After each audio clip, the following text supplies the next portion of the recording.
Marcelo.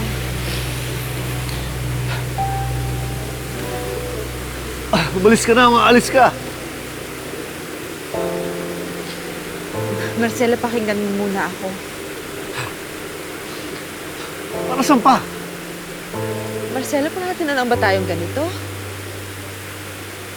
Paragi na lang tayo magtatago. Tinatago na nga natin yung hirap ng buhay natin dito eh. Pati tayo magtataguan din ng nararamdaman natin. Yan naman ang gusto mo, di ba? Nagsasakripisyo ka dito para sa pamilya mo. Tapos pag uwi mo, ako naman ang isasakripisyo mo. Di ba? Ganun na nga.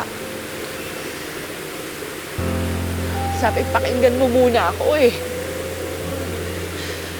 Araw-gabi, punong-puno ng takot at lungkot yung nararamdaman ng puso ko. Sa kaiisip kung ano nangyayari sa pamilya ko sa Pilipinas.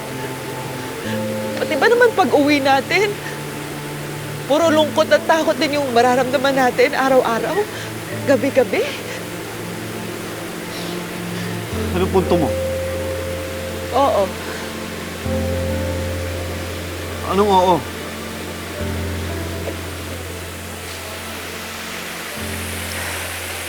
Oo.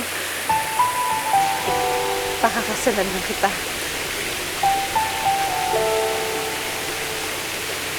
Bibiro ka ba? Ayaw mo ba? Oo, eh di sige, wag na lang. Sandali, sandali. Seryoso ka ba? Alam mong seryoso ako. Seryoso. Akala ko kaya ko na isakripisyo ka.